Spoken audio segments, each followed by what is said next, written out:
అర్జునుడు ఉభయ సేనలలో నిలబడి ఉన్నటువంటి తండ్రులను, తాతలను, గురువులను, మేనమామలను, అన్నదమ్ములను, కొడుకులను, మనమలను, స్నేహితులను, మామలను చూసి హృదయంలో విపరీతమైనటువంటి దుఃఖాన్ని పొంది వారిని నేను అసలు ఏ విధంగా చంపగలను అని అనుకుంటున్నాడని చెప్పుకున్నాం కదా.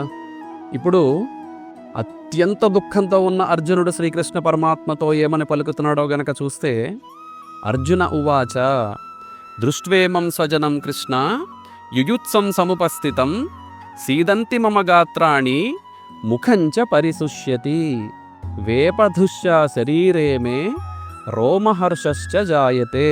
అర్జునుడు పలుకుతున్నాడు, ఓ కృష్ణ, యుద్ధం చేయడానికి సమకూడిన నా బంధువులని చూసి నా యొక్క అవయవములు పట్టు తప్పిపోతున్నాయి. నోరంతా విపరీతంగా ఎండిపోతోంది. శరీరంలో వణుకు పుడుతోంది. ఒంటి మీద ఉన్నటువంటి రోమాలు నిక్కపొడుచుకుంటున్నాయి అని పలికి, గాంధీవం స్రంసతే హస్త త్వక్చైవ పరిదహ్యతే నచశక్నోమ్యవస్థాతుం భ్రమతీవిచ మే మనః.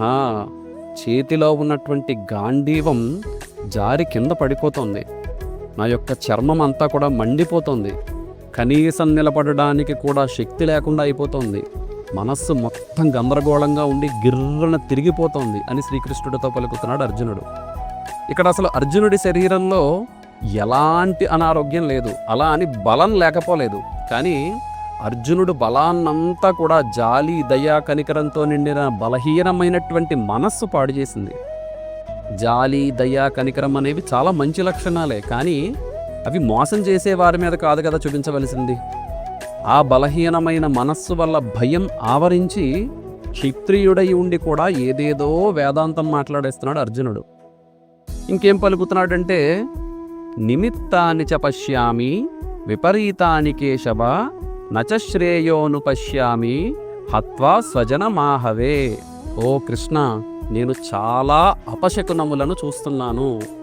యుద్ధంలో బంధువులను చంపిన తర్వాత నేను పొందే లాభమే ఉందో నాకు అసలు ఏమీ కనిపించట్లేదని పలుకుతూ, నకాంక్షే విజయం కృష్ణ నచ రాజ్యం సుఖాని చ కిన్నో రాజ్యేన గోవింద కిం భోగైర్జీవితేనవా.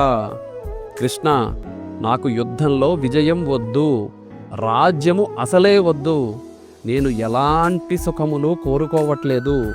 రాజ్యముతో గాని భోగములతో గాని జీవితంలో నాకు ఎలాంటి ప్రయోజనము లేదు అని తీవ్రమైనటువంటి వైరాగ్యాన్ని పొందుతున్నాడు అర్జునుడు.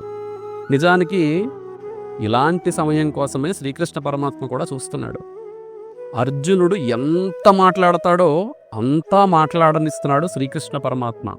ఆయన ఏమీ మాట్లాడకుండా అన్నీ జాగ్రత్తగా వింటున్నాడు. అర్జునుడు భయంతో ఇంకేమేమి మాట్లాడేస్తున్నాడో తర్వాత వీడియోలో చూద్దాం.